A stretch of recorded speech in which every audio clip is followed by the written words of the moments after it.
My dear young man, you underestimate the detective instinct of village life.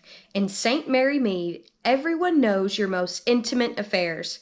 There is no detective in England equal to a spinster lady of uncertain age with plenty of time on her hands.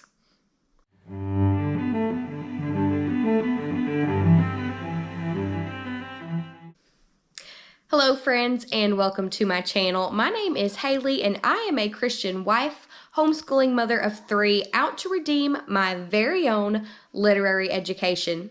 And I cannot redeem my literary education without diving into detective fiction, and specifically Agatha Christie, who, other than Shakespeare and the Bible, is one of the most sold authors of all time, which is phenomenal, really.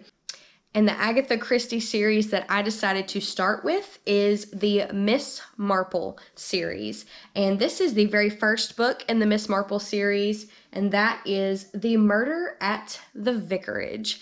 This is where we actually get introduced to Miss Marple.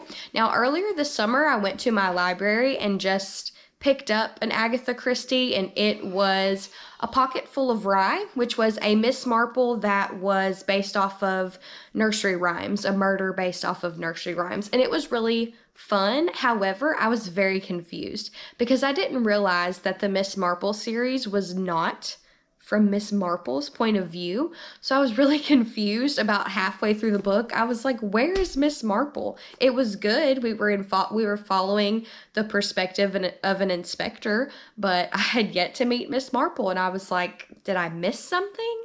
And when I did finally meet her, I just didn't really know if I was getting a true depiction of her character, or maybe was she pretending to be a certain way. I just genuinely couldn't tell because I hadn't met Miss Marple yet. So we're going back to the beginning and starting with Miss Marple number 1. And this is where we do indeed meet Miss Marple.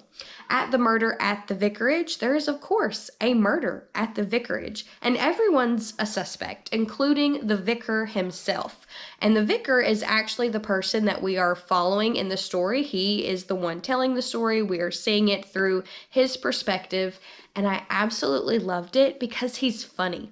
It made the vicar or a religious leader, think a pastor or a preacher, just seem very real. He had very realistic and laid-back thoughts about life and things, but it handled it in a way where it still honored him as a vicar, as a religious leader, and I really liked that. But he also had a sense of humor, and it was funny seeing him try to play detective because, of course, this murder happened in his home, in his study.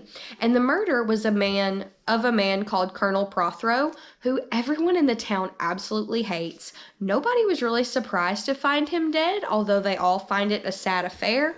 Everyone is gossiping about it, all of the spinster ladies, and particularly Miss Marple, who lives next door to the vicarage and is Lynn, or Mr. Clements, who is the vicar. That's his neighbor, and that's how we get introduced to Miss Marple. And she, like him, is trying to figure it out. So a couple of quotes from the book about Miss Marple that I really find just wrap her up is this first one. Miss Marple always sees everything. Gardening is as good as a smokescreen, and the habit of observing birds through powerful glasses can always be turned to account. So as one of those little old ladies who is kind of nosy and is watching everything and everyone, she doesn't miss a thing. She's incredibly observant. And her named hobby in this book is the study of human nature. So she kind of says, you know, when you're an old spinster lady and you have nothing else to do, you start to pick up on things. And she has made studying human nature her hobby. And she's very good at deducing things. In fact, I think she does a far better job than the real detectives in this book. This book was kind of making fun of the real detectives, like they weren't very serious and weren't doing a very good job. And Miss Marple was kind of funny in the fact that she was quirky. She would kind of pop up on the scene a little bit flustered because she was excited with the discovery or connection she made, and she would share a piece of the story or a piece of the puzzle to help solve the murder. And it was really fun. I found Miss Marple very endearing. I didn't know if I would like reading another book of the Miss Marple series, but not from her perspective.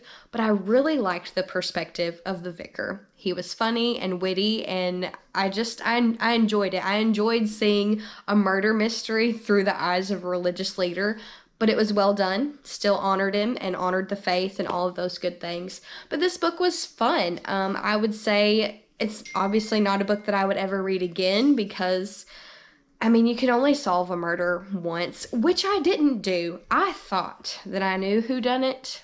I was wrong. I was dead wrong, which I was the last time I read a Miss Marple book. So at the very least, Agatha Christie is really good at fooling me. But they are not good at fooling Miss Marple, which I loved. So I am very pleased with the series now that I have met Miss Marple at the beginning, and I kind of know what to expect from her, and I know her a little more. So I feel like if I encounter her in more Miss Marple mysteries, that I will enjoy it and kind of know what's going on now. But I feel better knowing that I've started at the beginning. And if you are going to pick up the Miss Marple series because of the reasons that I've named in this video, I highly recommend you start at the beginning with number 1 at the murder at the Vicarage. So if you love Agatha Christie and you love Miss Marple, please let me know in the comments below if you've read this one and which Miss Marple is your favorite and which one you think I should pick up next. That's all for now, folks. Happy reading!